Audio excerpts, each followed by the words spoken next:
Hello, welcome back to Picayune Conversations. I'm Lindsay.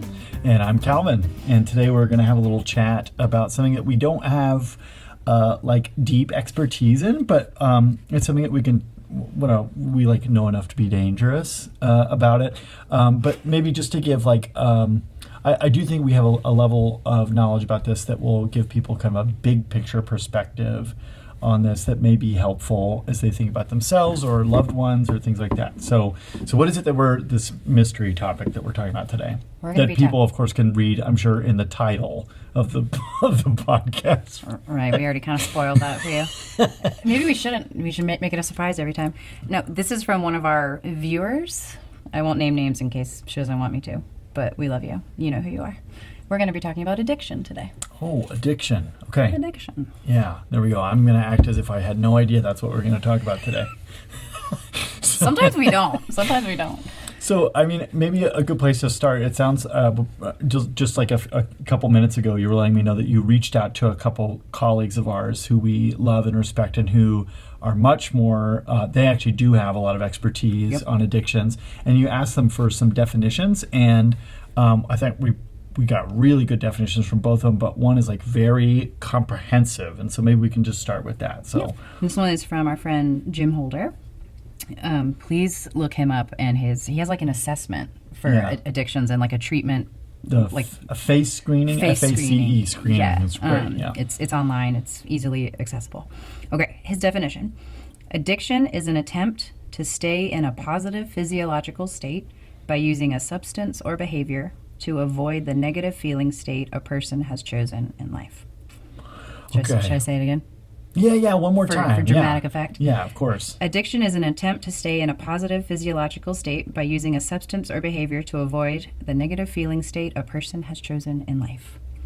Okay, now we could spend the whole time really even just breaking that down and zooming in. Maybe that's what we'll end up doing, and maybe not. Either way is fine. But there were a few things that kind of stuck out to me in there. So there's the physiology aspect of it. That we are acknowledged. I think sometimes Adlerians, for those of you who are maybe not clinicians or something, we are both trained as Adlerian counselors, and that comes from the name Alfred Adler, a 20th century psychiatrist. Whatever, you can dig in further if you want. But sometimes Adlerians, we get accused of kind of being passé and we're out of touch with the brain science or the physiology piece, which I think is really unfortunate. I think we forget that Adler really, he was a physician. He was a doctor. An ophthalmologist, an eye doctor. And so, he was very actually aware of the importance of physiology and of the body, and probably in a lot of ways really incorporated that much more than, let's say, much more than Freud did in a kind of way. And so there is this physiological aspect to addiction. I know we tend to think of those as we tend to think of addiction very much in forms of drug and alcohol addiction, and those are kind of obviously physiological. But can you even maybe talk, I'm asking you to talk as maybe a non-expert like me, correct, but about how he also mentions behaviors on top of substances and how that also is a physiological thing and not just merely behavioral. Yeah, the way that I'm thinking that he's talking about it is we tend to continue and practice, for the lack of a better word, but that isn't what it is. We're practicing mistaken behaviors that attempt to fulfill some mistaken goal of ours. Even if it's life means be impressive, right? If you're addicted to something, what it probably means is you are dependent on success, but really you're afraid of it. You're afraid to go for it. You're afraid of what will happen. So you engage in, addicting things like gambling or sex or alcohol. It's a pretty common one. Or cocaine. That's becoming popular again. Oh, is that making a comeback now? Making a comeback. I'm out of the loop on that. Yeah. Hold on, I'm the expert here. Clearly. But even stuff like that, it has biological, physiological things that happen that you have to deal with. On top of it becomes an actual habit, a habit of is it wrong to use the word like sideshow here? Like you're creating a different problem. Like now you're fighting about your drinking instead of fighting about the actual thing. Now you're trying to feel good. Like it's like tainted good, you know? You feel better, but as we know from Paul Rasmussen, better, always better, but it's not good. You're doing something in a suboptimal way, and sometimes you're doing it, and that's the behavior part. Yeah. I don't know. What would you say?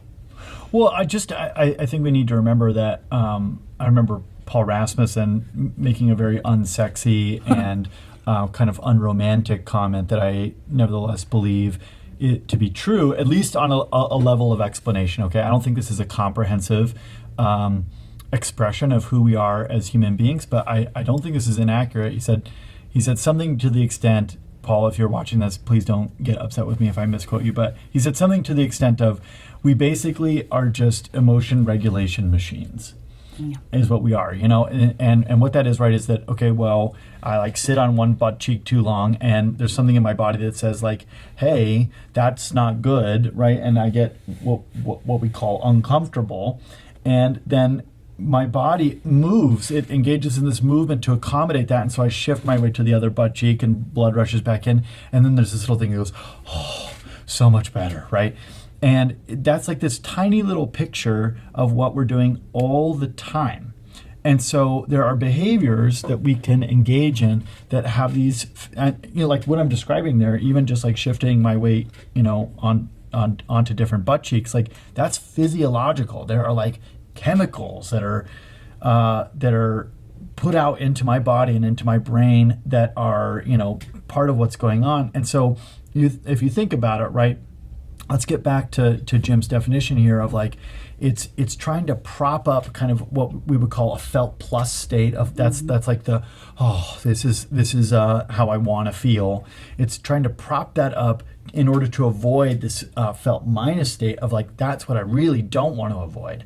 And so it's something like this, right? If you are like, let's say that what you are is that you are, you're very nervous, and you're frightened about being judged by other people and frightened of being rejected and turned down. And so then you go to a party, right? And kind of the idea of the party is like, oh, well, you're going to meet new people here. You're going to make some social connections. But the thing is that instead what you do is you stand in the corner scrolling through stuff on your phone. And it's like, okay, we could look at like, oh yeah, that's dopamine addiction and the blue light and whatever, like, and that, again, I don't have all the expertise to comment on the physiology, but what we can say is that what you most certainly are doing is engaging in a behavior that protects you from these fears that you have of being rejected, of being judged, of being looked down upon, because you're sucked into this other experience that, of course, then is affecting your physiology. Yeah, I think it was Adler. Didn't he say, this is going to be butchered, but like addicts are, well, I think he said drunkards. Sorry about that. But addicts, let's put addicts in there. Addicts are neurotically ambitious. Ambitious. And that's what I was saying earlier about like kind of dependent on success. Like if you're neurotically ambitious, like what that says to me is that you have more ambition than you do courage. And the courage to do something that will help you connect with yourself and contribute to yourself and to others, because you're afraid of rejection or all the other things you were saying. Yeah, I mean, and here's where I think we need to start having a, not that I'm saying that you're not doing this, because I know you to be very compassionate about. I think this is where we need to have a lot of compassion for people struggling with addiction, and that's this, that they are doing the exact same thing that you or I are doing at all times, and that is that we are in a state of moving away from a felt minus and towards a felt plus. We don't want to feel bad, and we want to feel good, and that's all that they're doing. It's just that they have found, Adler talks about the useless side of life and the useful side of life, and useful meaning that which contributes to the well-being of humankind. And so it's, by the way, I'm not trying to like make this like moral or something, but I am saying that what happens is that when we get discouraged, there's this thing of like, I don't think it's going to work if I engage in life on the useful side of life. I don't think that I'm going to be successful. I don't think that I will reach my high ambitions. I don't think that I will matter. This kind of gets back to like crucial C's kinds of stuff. I don't think that I can do that on the useful side of life, and so I will shift to the useless side of life, where, oh my gosh, all these things seem to, at least in the very short term, seem to be okay. At least I feel better. Yeah. I might not have gotten the job and now I'm drunk, but at least I feel slightly better. Yeah. You know? Yeah. One thing it reminds me of, Dr. Gabor Mate has this beautiful observation about the opiate epidemic. You know, there's this question of like, okay, geez, you know, why are opiates just like destroying all these communities? Why are these drugs just out there? And he's saying, we need to stop asking the question, why the drug? And we need to start asking the question, why all the pain? Yeah, addiction is a social illness. It's a social illness. It's people desperate for connection and belongingness. And that ends up being the remedy, you know, finding a way to have connection, like cultivate an environment where you feel valued and connected. Yeah. You know, because you can handle stuff when you don't have to do it alone, but that takes courage. Yeah, and that's what we like kind of keep circling back to courage, it seems, where there's this sense of, look, like life is painful and life is not safe and life is full of disappointment and, and rejection and sadness. And look, it's not just those things, okay, but it is full of those things. And so it is understandable that when confronted with those things, people don't want to feel all that. Yeah. And so part of what we need to do socially is that we need to make sure that the message that we are giving to people is not, well, suck it up, right? We need to somehow be encouraging people, endowing people with courage to take on pain and sadness and betrayal and rejection and all those things that we understandably don't want to feel, to take those things on the useful side of life. And one of the things that I think is really disturbing is that there are instances in which it's just like the message that we give to people is that, it doesn't really matter like what you do with yourself here. You know, I'm thinking of how the opiate epidemic particularly hit hard in like Rust Belt communities where it's like company town, the plant shuts down, and people, they like literally don't have anything to do. You know, like... and they were doing hard labor, which they hurt their backs or, you know, whatever, and they need the medication legally. Yeah. But also they're doing that hard labor, but they had an opportunity to, and I'm not trying to like glorify all of these jobs or something, but like they were contributing. And then that's all stripped away from them, and there's this kind of nihilism about life that it's like, what even is the useless? Like you get so disconnected from the useful side of life that it's just so all this to say, I want us to talk a little bit about what we can do about addiction. And of course, we're going to take this from a very big picture view because we're not addiction counselors. We want to be very clear about that. Like we're not speaking as certified addiction specialists or something. But what is it that we do in order to help folks with addiction? Well, I would say let's start with understanding and self-compassion, because it is a problem of connection, and probably if it's at the expense of others, meaning like not socially interested, like you probably need to understand that first. So therapy would be great, or some kind of support group, so you're not doing it alone and trying to figure it out, because the whole point is that you're missing connection. Yeah. You don't feel like you belong someplace, or that whatever task of life it is, work, social, or love, like you don't feel like you can achieve it with cooperation, that you have to do it in some other kind of way that is more useless. Yeah. What do you think comes after self-compassion? Well, I do think that there is a sense of purpose that's necessary, where there's, look, it is harder to use coping strategies and, or to go to a meeting or to call your sponsor or things like that is harder. And it is less, it's a lot less comfortable than using a substance or a behavior to regulate whatever's going on inside of you emotionally and physiologically. And so I think that I'm reminded of Nietzsche saying that, and this is gendered language, but he says, he who has a why can endure almost any how. And so I do think that people who are faced with this task, of trying to trying to live with an addiction, but to shift to not to cure an addiction, but to live with it, on the useful side of life. I think they need to have a why. And that gets, I understand that's like kind of philosophical, but it's super important. Like, they need to have a sense that it matters that they are around, that it matters that they are living on the useful side of life, that their contributions are of significance. I think these are things that we really need to remember, which, by the way, is why it is so damaging and deleterious to treat addicts with pity. And what I mean by that is to look at them as like this kind of lower species of just like, oh, well, they couldn't possibly ever do anything because they're an addict. Yeah. They're incapable. I mean, we need to be real. You know, I'm not saying like let's take addiction lightly or treat it as this like, oh, well, you know, I have problems too or something. Yeah. Like it's No.